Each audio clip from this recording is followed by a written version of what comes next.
The title says it all on the page. The BrockCast is back. We are streaming live. It is in the middle of Flurona, Mountain Cedar, strep throat. We got some problems flowing out in the world. It was 85 degrees 4 days ago, and tomorrow it's supposed to be 45. The world's imploding in temperature. Pandemics and flu, and San Antonio keeps trucking along. Like, man, things don't change. The world keeps spinning. Politics keep happening. Votes keep occurring. Campaigns are still going on. President Biden is still destroying our country. I'm just kidding. That's only been going. That's only been not quite a year, still January 20th. But the world is still moving and things are drastically different. But we decided to come back. And we took some time off, but the BrockCast is back, and we're going to retool this little bad boy. I'm sitting here by my side over here, although he's hiding behind the other computer. I'm here to tell you, like I always say, if you ever need a podcast or for some particular reason, you want to hop online and just spew your stream of consciousness, tell people what you think, Saulo Rodriguez, my brother from another mother, right? My man over here, he is the one to get it done for you. Saulo's going to always chime in when I say something ridiculous, or he will say something even more ridiculous. I got some memes, bro. He's got some. No, bro. The memes have got us in trouble in the past. We got a few. We should go back to that. You should have a disclaimer then. I got the memes. We'll do the memes, but it has to say Saulo in the corner, and then mine will come up separately.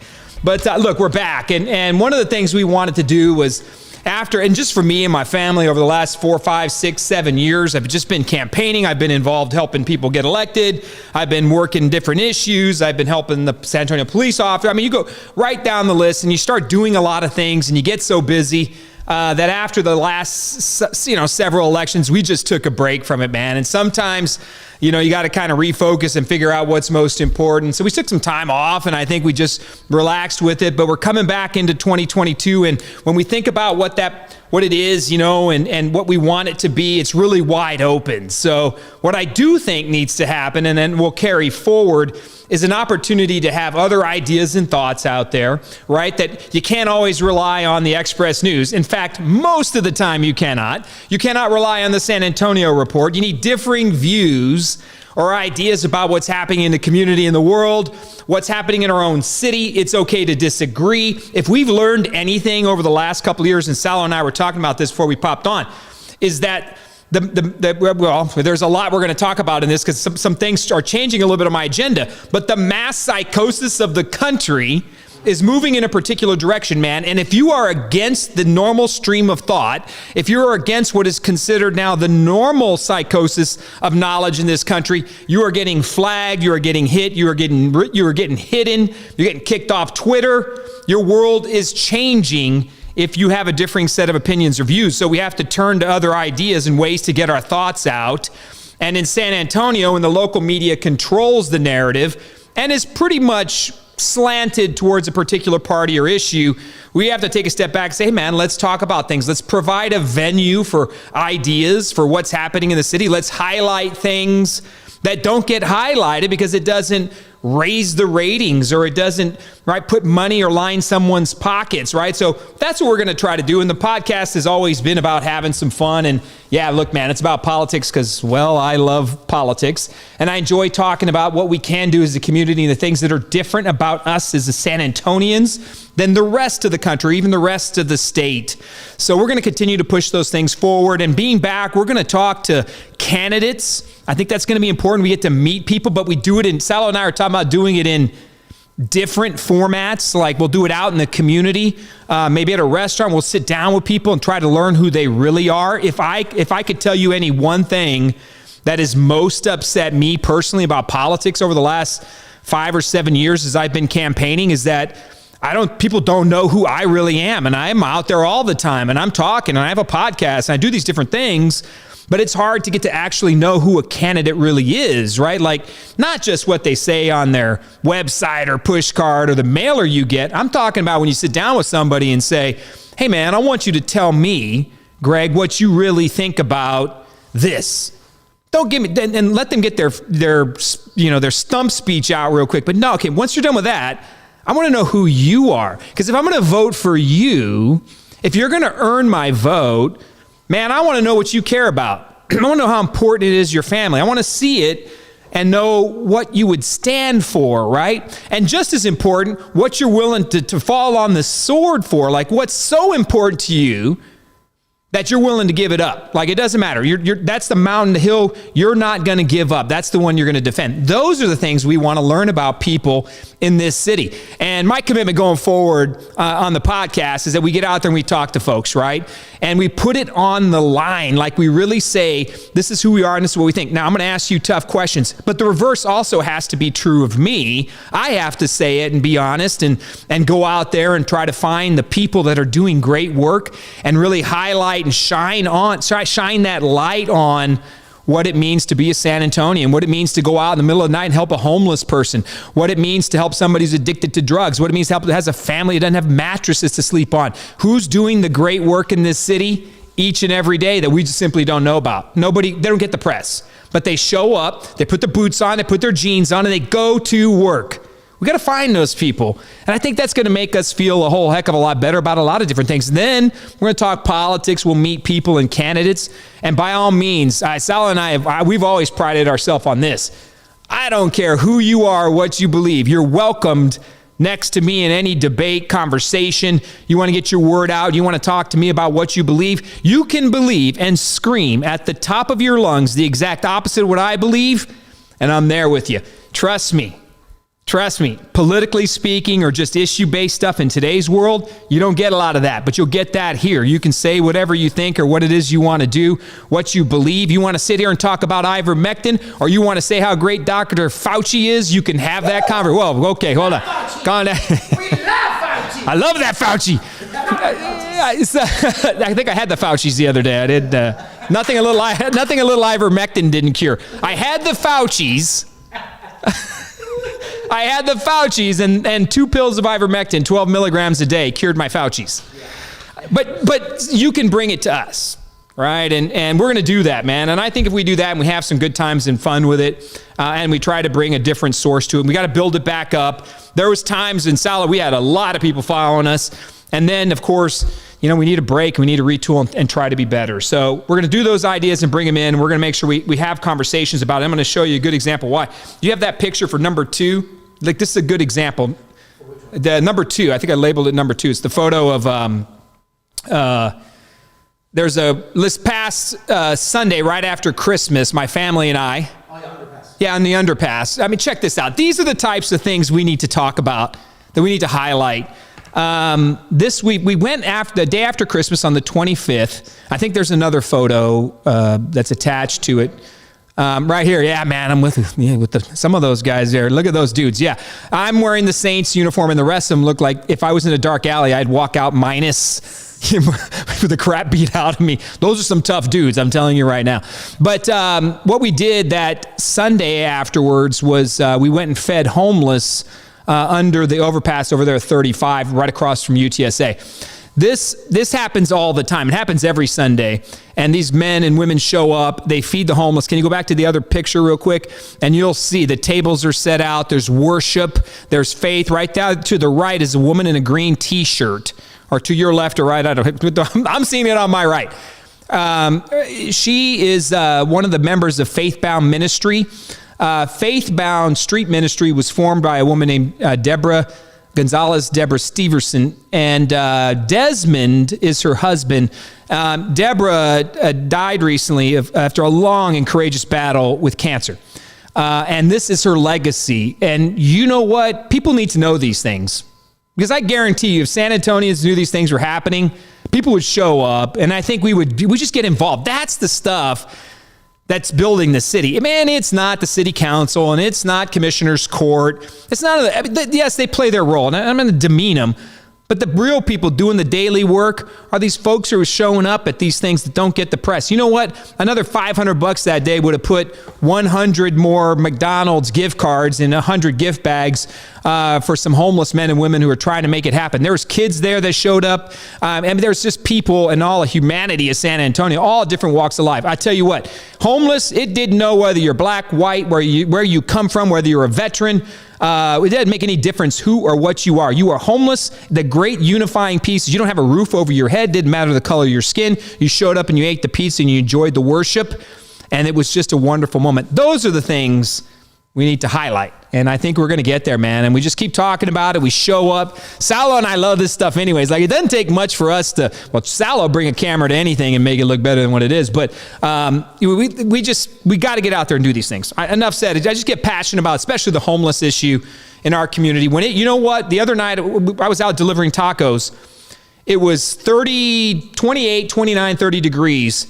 And I went on Fredericksburg Road. There's a Melrose right there. And behind Melrose, there's a homeless encampment where up to about 200 homeless men and women were sleeping in tents. They wouldn't take the services. It's a difficult conversation to have. And I just dropped off a ton of hot tacos and, just picked them up from right there on Fred Road and dropped them off in the bags and took a step back and let them grab one or two. Life-changing, at least at that night, to have a warm meal. That's what we got to do, people. We got to get involved in those things, and you can be a part of it. And I just know, because I know San Antonio. I've lived through my entire life. I just know that if we see these things, we can't run from them. You can't, and I think we expose that, Salo. I think we bring that to the forefront, and we're going to do great work. And by the way, I'm going to say this, and it may piss some of y'all off. I don't know.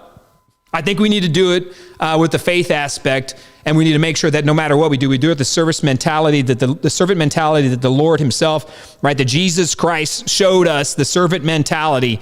I think we got to bring that in 2022 and put the faith part in what we're doing. And that also means you got to be a little humble about it. I mean, I go at it, man. I say what I think. But at the same time, we got to be better enough to put our hand back out and say, okay, here's the option. Now, what can we do together? And how can I help you? I may disagree with you, but my faith is not a weapon. It is a tool to get us to do better together. And that's what we're going to do for the BrockCast. So I think I had one other little picture there. Is that one? You get that one? Brian Everman logged on earlier. There's one there from Simpsons. Oh, yeah. Yeah, put this one up. True story. This is Brian Everman. Their daughter goes to school with my son and it's just this is a great family. I'm related to the wife. It's just a wonderful family. The Evermans, Brian and Monica and Parker, and they're just wonderful people, right? And their son is amazing. It's just a wonderful conversation. Anyways, he sends me these ridiculous memes, and he sent me this one here. Have you been up all night watching Cobra Kai? Cobra Kai never dies. Dude, I am here to tell you, I am watching Cobra Kai, and I can't stop watching it. And I know that I'm in season 4, man. I keep watching. No, my son and I watch him. It's like this weird bonding thing. He's 12, so he has no idea about Ralph Macchio. And I, of course, thought I was Ralph Macchio for a great portion of my life. But we sit together and we watch him. It's like our bonding thing. And it's, I don't know, man. It's just cool. And Cobra Kai is awesome, and it never dies. Watch this. If you need my Netflix password, I'll give it to you. You can. I go, hey, man, 40 people have my Netflix password. No one said anything yet. You know what's going to happen now? I'm going to go home and my Netflix is going to be canceled. But if you need my password, DM me. I'm going to take care of you. All right. So Cobra Kai never dies. Let's get into the mix and the run of things here. March primaries. I want to get you up to date on some of the things that are happening in the community and city and where we're going from a primary perspective. Folks, I know we're living with Omicron. The world is shutting down again, allegedly. The flu is back because it disappeared last year, remember, but the flu is back. So all these things are going insane in the community. Cases are rising. There's a lot of concern. You can't drive by a Texas Med Clinic without seeing a line across the entire building. I mean, coronavirus is exploding in the community. Get tested. Protect yourself how you see fit for your family. We don't need to get into all that. We've been talking about it for 2 years. But you know what you got to do what's best for you and your family. Be prepared. It's safe. That best matches what's needs for your kids and your household, right? But when we look at the world, guess what always? Man, I tell you what, if there's a nuclear war, 2 things are always going to happen. The cockroaches are going to survive, and somehow or another, we're going to have an election. I don't know. Politics never goes away. Like, we're always having an election. Like, someone's always getting voted on, right? So primaries start in March. And the March primaries are very specific, right? They are on March 1st Both sides, Democrat and Republican, will select their primary nominees, and then they'll go forward to the November ballot. You have to engage and vote. I'm just telling you right now, I don't care where you stand politically, you better register to vote if you've made any complaint about the government or how it's treated you over the last 2 years.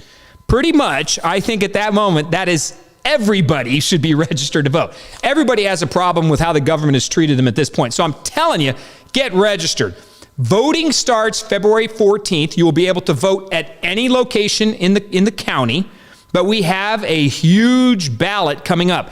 It is the first ballot amendment, right? It's the first ballot, in November, since Joe Biden really took office here. So we're going to see these House seats, Texas gubernatorial races, we've got Bexar County races, but we're going to see a shift and really a report card on the Biden administration coming in November. We have seen across the country different changes, right? As I think Republican issues are obviously trending very positive right now. The Democrats are in a whirlwind downfall, whether it's Bidenflation, whether it's problems with legislation they can't pass, whether it's their hatred for Joe Manchin, whether it's the border, whether it's the supply chain. I mean, you name it. Afghanistan, the issues are stacked against the Democrats. We're going into a 2022 off-year election cycle. We can see some massive changes. The obvious pick is going to be that the Republicans are going to take back the House of Representatives, and the entire world that Joe Biden knows is done. He will not pass another piece of legislation. But guess what? He's barely able to pass his legislation right now. So these are the types of things you're going to be voting on. These are huge, and it's your chance to really give your report card on Joe Biden and the administration's first year in office. It's also a chance to grade our local elected officials. So there's the key races to watch locally that matter. And when I say key races, there's all these judges running these county courts of law. There's Bexar County seats, there's House district seats, and a lot of them on the primaries. As you look at both primaries, there's not a lot of really high-profile races. People are going to win. They know who they are. Once people sign up, incumbents almost always win. They never lose. And then open seats, you'll usually get one person in it, and then the primaries decides. Not that out of control. But there are a couple of high-profile races we want to talk about. First up is, and I think we got a little graphic for it right there, that number 4, is the Bexar County judges race. So the Bexar County judges race can be very interesting. Now, full disclosure, I'm not Steve Spriester here. So I don't necessarily need to disclose this, but I'm going to disclose it nonetheless. I support Trish DeBerry. Okay, there we go. I've already said it. Now you can run around and say, well, yeah, there's no conspiracy. I think Trish DeBerry should be the county judge. But so I'm going to let you know that right now. But I'm also going to give my fair assessment of what I think this race looks like, because I'm not going to rate them against each other because I don't know which Democrat's going to make it to the end. So from both perspectives, I'm going to tell you, I'm a Republican and Democrat, these are races to watch. This is going to be a generational shift in the Bexar County Judges Court, right? The judge and commissioner's court, the judge has held that seat, Judge Nelson Will, for almost 25 years. Amazing. It is the law, just an amazing run. Give the man his credit, but he announced on October 6th he was stepping down. The seat is opened up. Filing deadline is over. Republican Trish DeBerry will win the Republican primary. There's no doubt in my mind. She will face off against either of these candidates listed up there. Now, there is another Republican in the race. His name is Nathan Buchanan. I wish him the best of luck, but when you look at the statistics and you analyze the race, I'm just going to make my prediction right now. It's a clear-cut runaway victory for Trish DeBerry. It's just a matter of how much she does it. Now, why is that? She's a sitting county commissioner. She did have to resign a couple of days ago, but she has built a phenomenal reputation. She's a small business owner. I think it's her name ID, her resources. She will win the Republican primary. No disrespect to Mr. Buchanan, but it is just one of those things. There's no chance. So we'll just see how Trish DeBerry lays the groundwork going into the rest. But again, I support her, and I'm going to go to the mat to see what I can do to help her out. But let's have a fair assessment too of the other side. On the Democrat side, we've got 3 interesting candidates. Judge Peter Sakai retired last year, longtime judge, specialized in a lot of children's court issues. But Peter Sakai's got huge name ID. People know him across the county. We've got Representative Ina Mijares from House District 124. She is not stepping down from her seat. There's not a resign to run scenario for her. Trish DeBerry, if she announced she was running for judge, she would have to vacate her seat, and she has. Ina Minhades does not. So she's the representative in House District 124.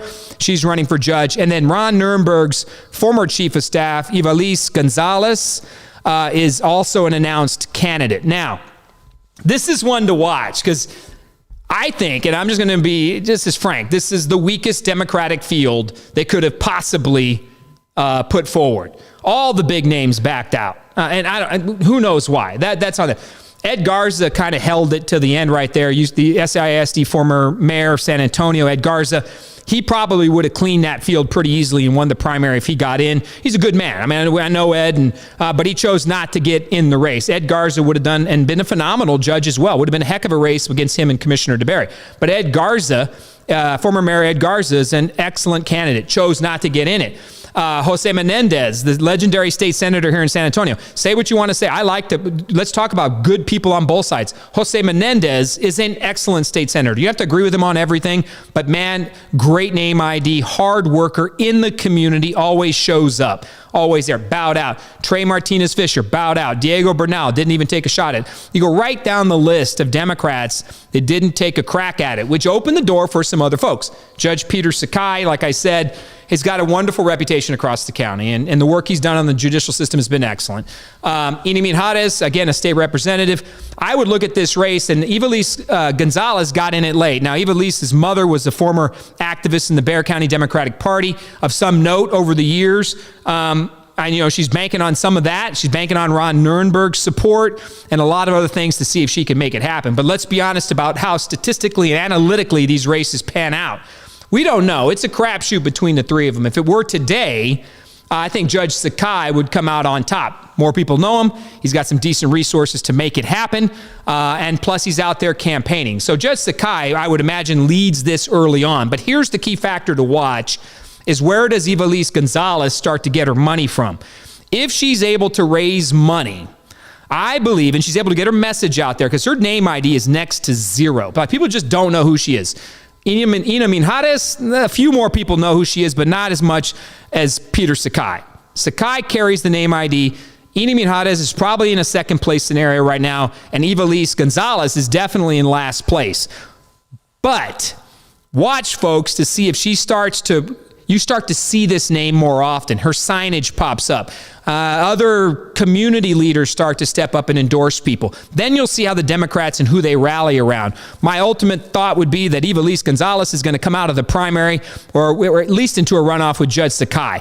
I think that's where it ends up at the end of the day, and it's going to be great to watch. I don't think Ina Minhades is going to be able to build her name ID to the point where she can take either one of them out. But that will turn into a very negative campaign. In situations like this, the only way you differentiate yourself, two Hispanic females, Judge Sakai over here, I mean, the way you start to differentiate yourself is going to be a negative attack. They're going to have to draw sharp differences to peel off votes. So key factors when I watch it, I see Sakai in a runoff with Gonzalez, and if she can get in there with it, it could be an Ivelisse Gonzalez, Trish DeBerry County judges race. And Ivelisse is she's the chief of staff. She understands things that happen in the community, not near the resume of Minhades or Sakai, but it's going to be a fun one to watch, man, because the Democrats didn't put up their best candidates. They didn't. So now they're relegated to this scenario where who's motivating the Democratic base to come out and vote? I don't know if any of those three ever do. I could tell you right now, Trish DeBerry is going to motivate Republicans. Is Sakai or Minhades or Gonzalez? I don't know. But they got a short run to do it in. So one of those three is going to get this done on March 1st, or two of them maybe, and go into a primary runoff. But we're going to see, man. This is exciting. And I want you to focus on this one because this is a generational change at Commissioner's Court. They spend billions, a ton of money. And in spending a ton of money, that's a lot of taxation. It's a lot of resources that are oftentimes duplicated with the city of San Antonio. So you got $4 billion worth of budget, $5 billion being spent between the county and the city. You got to watch who these people are. And the judge has near universal power in Bexar County. It's really unchecked.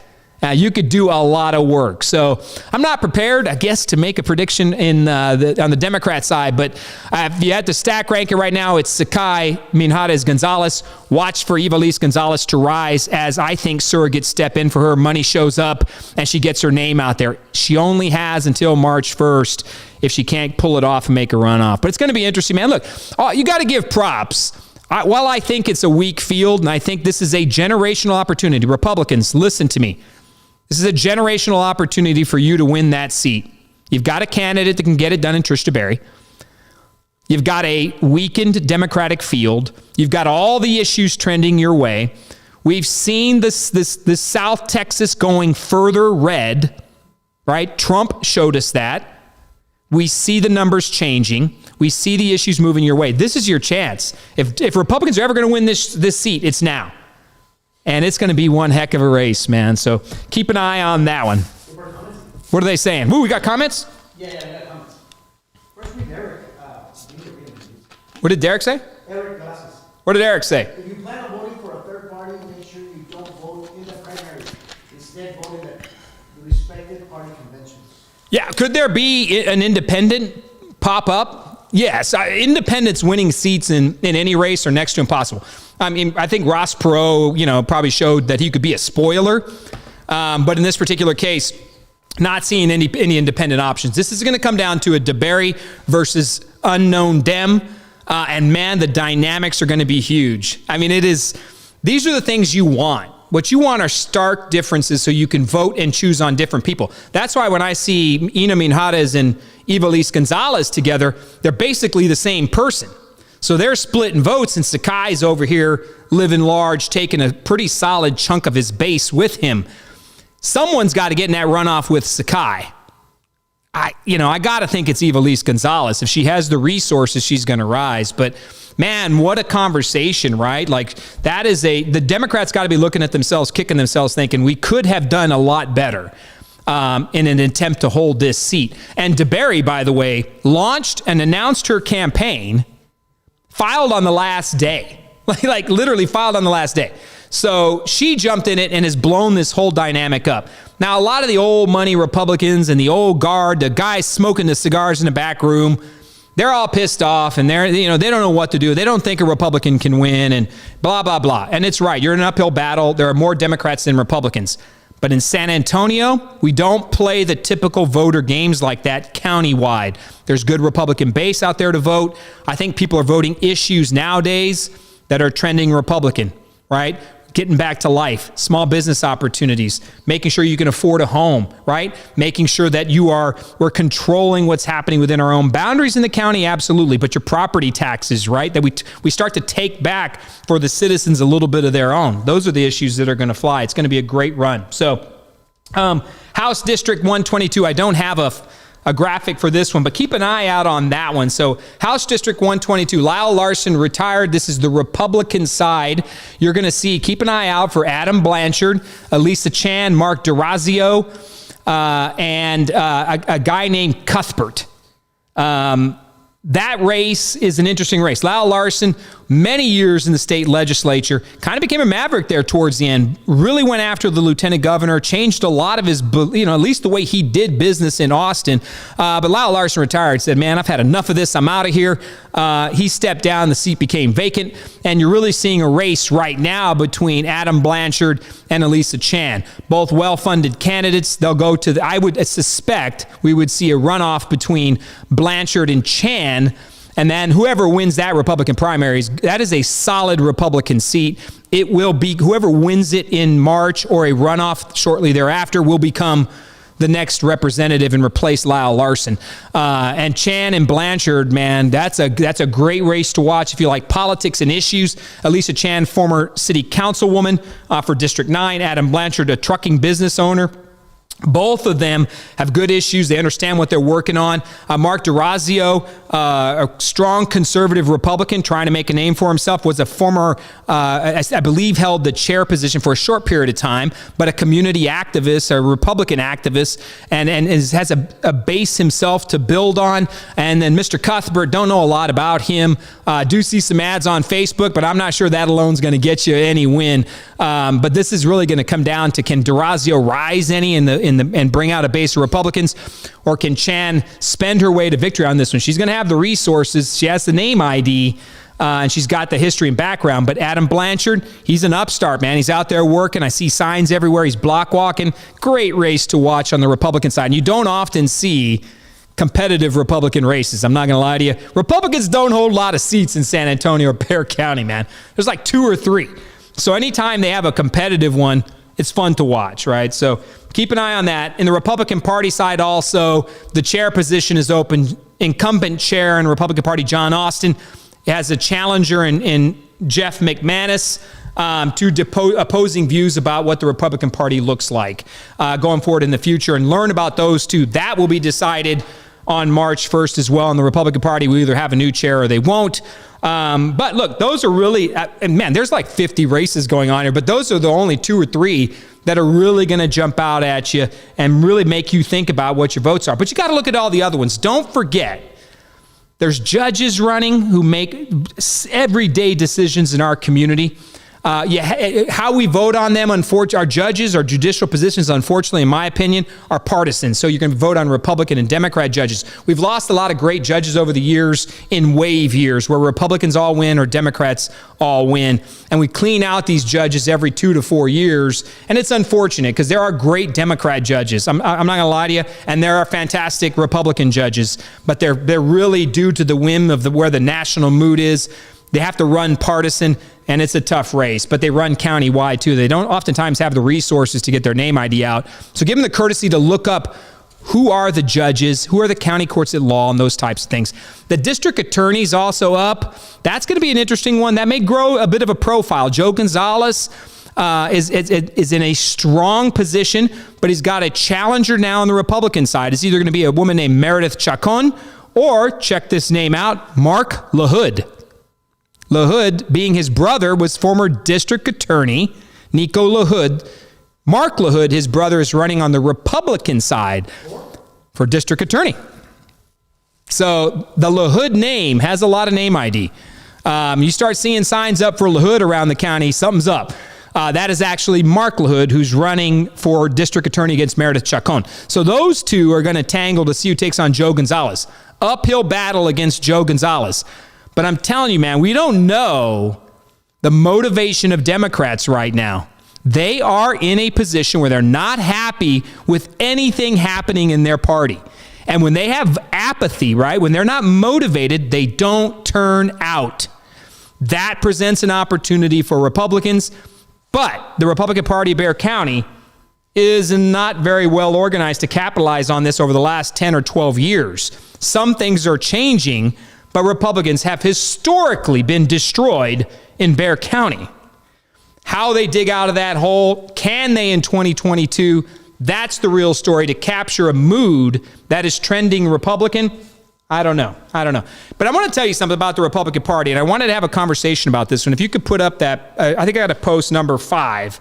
I want to be careful on this one because Trish DeBerry vacated her seat. And when she vacated her seat, Judge Maria Lynn Barnard, right there in the red sport coat, was appointed to the seat. The appointment was at the sole discretion of Judge Nelson Wolff. So the Democrat judge appointed a Republican to take the seat. Now, to the judge's credit, I will say that appointing a Republican, he didn't have to. Like he could have appointed a Democrat, and I'm sure several Democrats are pissed off at him that he did. Appoint a Republican. But the judge honored the fact that Commissioner 3 precinct seat is a solid Republican seat. Now, here's the problem. And I want to call out, we got to dig into these things. When I say we got to do things different, this is how we do things different. The Republican Party's got some serious problems. And this is how it works. I oftentimes don't play too much in the conspiracy theory games when it comes to politics. Man, I say go out and work hard, knock doors, and win. I lost an election for mayor by, 1,350 people vote the other way, I would have won. I could have sat there and lived in conspiracy theories and just racked my mind for days about voter fraud, and I could have destroyed my mind of the number of things that could have gone wrong, right? I could have. But I don't normally play those games. But over the last few weeks, I've learned this about the Republican Party and some of these backroom cigar smoking deals that are happening. Check this out. So around December 17th, I received a phone call. Now, we always laugh about this. In the Republican Party, there's this group of people. They call them the old guard. What they are is they are older Republicans, men who sit in their country clubs and make these choices and move these pawns around as if they're in charge of the Republican Party. The truth is, the Republican Party has passed these people by. These are the old school rich dudes that think they run the city still or have some level of control or power, and they're out there picking. They don't show up at the precinct chair meetings. They don't show up at the party events. They're not present. They think their wealth and history from 25, 30, or 40 years ago affords them some sort of, clout or opportunity to say how the things go, right? To pull the trigger on things and to make the choices for people. So on December 17th, when Trish DeBerry vacated, it created an opportunity in the Precinct 3 seat. Full disclosure, I live in Precinct 3. I would look at that seat as an opportunity for me to run for the office. And I would, and I will. And I was in the paper quoted as a potential candidate for the Precinct 3 seat to replace Commissioner DeBerry. That's where I live. Why wouldn't I look at it? I love the work. Fine. I got a phone call. Check this out. I got a phone call from one of these Republican old guard people. And he calls me and he says, I saw the article in the paper about where you said you might run for Precinct 3. I'm calling to tell you we held a secret meeting. This person said this, that a commission of men held private meetings to select the replacement for Commissioner DeBerry. And they held these meetings over a couple of days, and they chose one person, that they were going to put forward to take the seat. And they were going to heavily fund them. And this person told me, you need to stay out of this. Stay out of it. That was the phone call. Stay out. We're going to fund them hundreds of thousands of dollars. We chose this person. And I was laughing at it. I'm like, you chose this person. I got it. Okay, tell me who this person is. Mind you, this is December 17th. The person said, fine, I'll tell you. It's Judge Maria Lynn Bernard. Okay. I said, well, first off, this isn't about Judge Bernard. She's an accomplished person. I appreciate her as a jurist. And, she's a wonderful... I heard nothing but nice things about Commissioner Bernard, about her. I had nothing but great things about Judge Bernard. Nice person. I'm not here to talk about that. What I'm going to talk about is, I called this person out and I said, so let me get this straight. Your commission met in private, selected Judge Bernard, and y'all are going to fund her to replace Commissioner DeBerry. Yes, we are, and you need to stay out of it. So fast forward a couple of weeks, Judge Wolf puts out, and this is unbelievable to me, man, puts out a posting saying that anybody can apply for this interim appointment to occupy Commissioner DeBerry's seat. He says, I'm going to open it up to the city and let people apply to be the replacement. I didn't apply for it. 27 people did. They applied on the deadline ended on December 31st. On the following Monday, so Friday, December 31st, the filing period ended. Monday morning, Judge Wolf selected Judge, guess who? Bernard. It was a fake sham of a process. And I'm going to figure out how we are going to fix this for people to have a fair shake and a fair chance. 27 people applied for the position on December 31st. I knew it was going to be Judge Bernard on December 17th because the old guard, these Republicans, these cigar-smoking backroom men, had secret meetings to select their candidate. Folks, it's unbelievable to me. I almost couldn't believe it. Like, I thought to myself, I make jokes about these things, Salo. Like, I make jokes about, the secret meetings and the dudes meeting in private somewhere, some country club. The secret handshake, right, man? Skull and bones. I make jokes about it. I didn't think it was true. I'm here to tell you, folks, it's absolutely true. There is and I don't know if it's that way on the Democrat side. I'd like to find out and learn. That's something we need to ask, right? But on the Republican side, there is absolutely a small group of people who are wealthy, who sit in rooms and are choosing people to make these decisions. Now, the problem with that is that the actual choice to choose who will be the appointee, right, belonged to Nelson Wolff. That was his by law. So that means that Wolff colluded with this group of people, and they put up the judge. Now it goes to the precinct chairs in July, and the precinct chairs will make a choice. What's cool about this is Republicans and Democrats on both sides get to choose one person each to go to the November ballot to represent Precinct 3. So there will be an election for the seat, but precinct chairs make the selection. What this group of people try to do really is usurp that process, right? They're trying to take the power away from the elected representation of the Republican Party, and they're trying to make these decisions in a quiet environment with all their money, power, and resources. And guess what? We can't let that stuff stand. We just can't. Because if you think about it, the state of the current Republican Party is where it is because these same people who are making these backroom meetings and decisions have destroyed the party themselves. You cannot say you're going to pick and choose and you're going to do all these things behind the scenes and then go lose every race that comes up. That's what has happened here. The Republican Party is in such a state of disarray because of these backroom shenanigans. These people don't block walk. They don't go out in the community and earn votes. The county and the city have so drastically changed. These people don't even recognize what it looks like anymore. And folks, I didn't apply for the job. I didn't put my name in. I'm not pissed off about it. I'm having fun with Salo doing podcasts. What I am mad about is that 27 people applied. It was a joke. What I'm mad about is the decision of a handful of people is destroying the process and creating an unfair environment, right, for people who just want to get involved and help.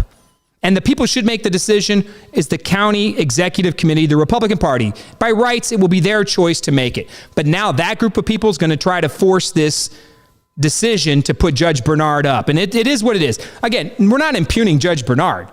Qualified individual, she applied for the position, is what it is. But the truth is, this was tied up in a bow in a box 3 weeks before, and Judge Wolff and this group of commissioned men in the backroom meeting somehow or another chose it. We got to fight back, and we got to figure out what those things are. I don't know what it looks like, but we're going to, and do I have to run for every office that ever pops up? No. Do I want to get involved in all these things? No. Do I think these things need to change for the betterment of our community? Absolutely. Let the decision rest with the people, right, who are in the grassroots, who are doing the work. If Republicans want to come back and they want to be something again in the future, they want to win seats, you got to look like San Antonio. I'm sorry, man. You can't be just dudes from the north side who are millionaires, right? That's not going to win you seats. You got to look like San Antonio. You got to show up in the neighborhoods across this community. You got to go to the south side. You got to go to the east side. You got to walk down Old Highway 90. You got to earn votes everywhere. You got to talk about the issues that matter to everybody. Your money can't buy you trust. So Republicans got to get out there and earn it. And they got to show up and they got to work hard. I want a seat in a predominantly Democratic district because I went to work and I showed up and I cared enough to be present. That's how Republicans are going to win and get back to it. So I hope they listen to it, but I'm going to continue to shine a light on this because I think it's wrong. The media won't do it. The media won't call Judge Wolff on his clear collusion to appoint somebody and usurp an entire process and create a fake process. The media won't say anything about it. But I think we need to so that people believe in the process and the system. And I'm going to continue to try to help good people get elected. That's how I'm going to do it. Where are we at on time, man? Man, it's 8:47. Should we go start? Man, we're going. I'm just moving. Put up that Flurona. This one I want to make sure we hit on a couple of key points here. Flurona. We joked about this at the beginning. It's actually not a joke, but this is my son came up to me today and said, "Hey, Dad, there's this new variant. It's called Flurona." I said, "That's not a variant. What that is, and this is no joke. Salo and I were laughing about this from the standpoint of what happened to the flu in 2021. People said, the flu disappeared, right? It was completely gone. And if you haven't spent the time, you should go look online or try to find a video. Salo's, he's pushing me towards it too, of this Dr. Malone on a Joe Rogan podcast. Go watch it. Go give it a few minutes of your day and watch it. So the flu is back, the co-infection with Omicron, and now we've got this Flurona thing flying around. And folks, the community is, look, you have to follow, all the protocols are changing on a near daily basis, right? Went from 10 days quarantine to 5. If you're vaccinated, you could wear a mask for another 5 days. Kids are in school, kids are out of school.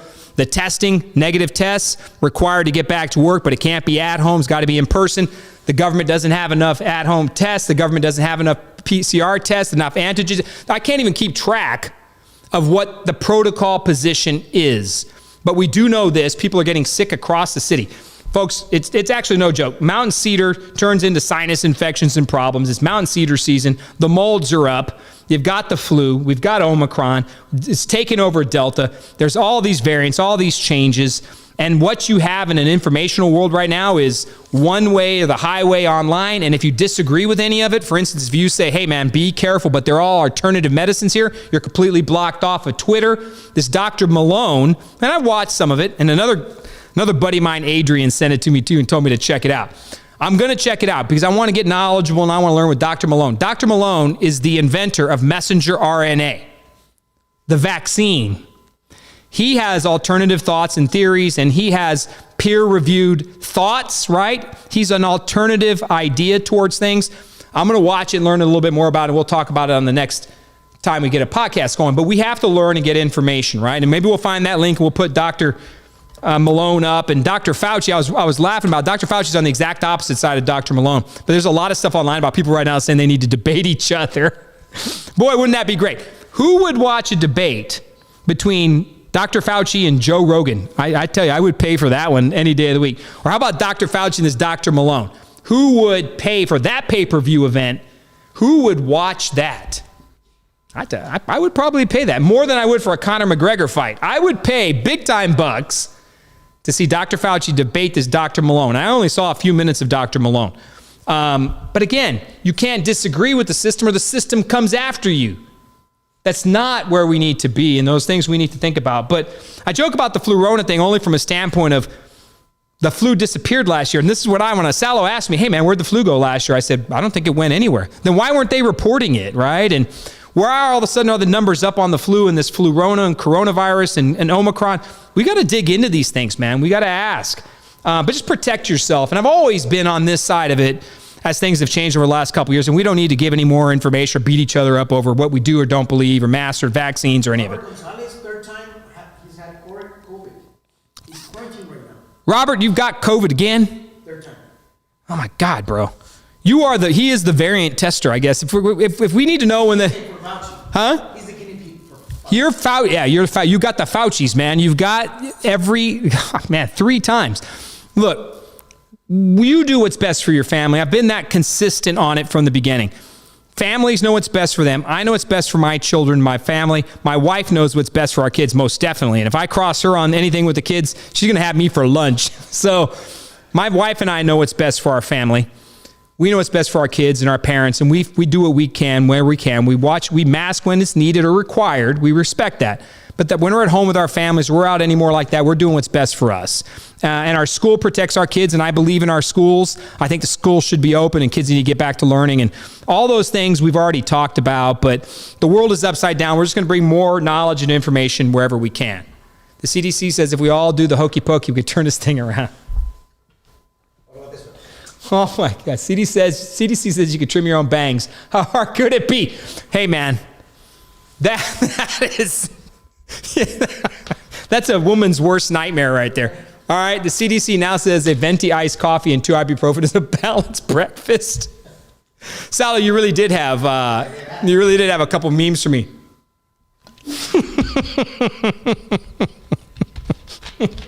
No. All right, the CDC recommends having one more drink before calling your ex. I'm not calling. Would you rather jump out of a plane or admit that you're wrong? Come on, man. Okay. Sorry. That's Salo right there. My wife is a Latina. I am not. Yeah, no. And yours is too, bro. I don't know. I'm not going to take any heat for that meme. I'm completely throwing that one at Salo. My wife will, not be pleased with it. She will not jump out of a plane. No, I would. I'd get thrown out of the plane. That's how that would go. So, look, I guess we're about near the end of this thing, so we'll wrap this sucker up. Let's wrap up with a couple of thoughts. Podcast is back. We're going to keep doing this thing. Tonight, more or less a dry run, right? Like a test. We kind of make sure the equipment's working. Mic's good. Okay. Hair was cut today. The lights are on. The purple's in the background. The shiplap's looking good. Everything is on point, right? The lights are on me right there. And I think I saw a text from Adrian said, looked like I was wearing makeup. I don't know. No, I'm not wearing any makeup, man. Chill out.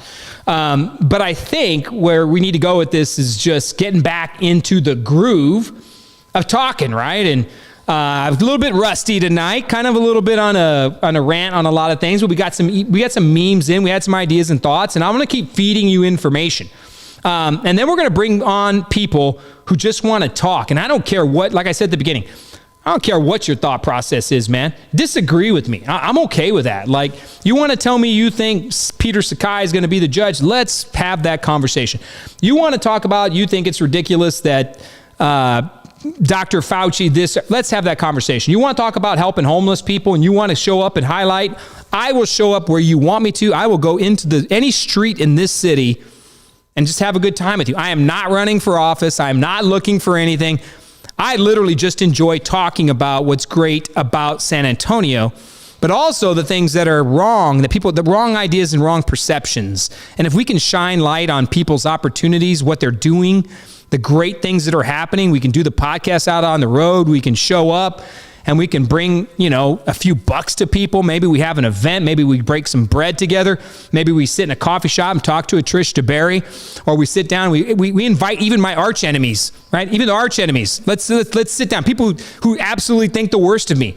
I will come sit right here next to me, right here. Well, maybe we have to keep 6 feet from each other if you're some sort of, if you're a germaphobe. Sit right next to me and let's have the conversation. I don't care who you are. You're more than welcome here, and I've already proven that. And I want to close it out just by saying the podcast and all these things going forward in the future, we can disagree. Here's how you're going to catch me. Disagree. I'm going to tell you what I think. I'm not always going to be as refined or well-spoken about it. I may be sometimes tough or a little hard on it, but let's have those conversations. And then I always part friends. And I think I got to be better at that too. I need to be, because I don't think everybody knows really who I am, right? And I've learned that a lot of people hate me on a perception of me. Is that all their fault? No. Part of it is I let those perceptions sit out there. I've created an image, and I have to work as well to change some of that. So that's what the podcast is going to be about. Who are we? How can we find some common ground? What things can we work on our projects? Who can we help? And then let's get out there and make sure people have information, right? And let them make their own decisions, man. There's nothing wrong with talking about it, because God, please, dear Lord, we need more information so people can make decisions. Stay safe. Do what it is best for your family. We love you. We appreciate you. Thank you for coming on tonight. Again, a bit of a ramble fest, but focused on this one thing, and that's that we're going to bring as much information as we can to you. We are back. We appreciate you. We are going to grow this and share this so that we can continue to make San Antonio and Bexar County the best it can possibly be. We appreciate you. And I am so thrilled and happy to say, finally, the BrockCast is out.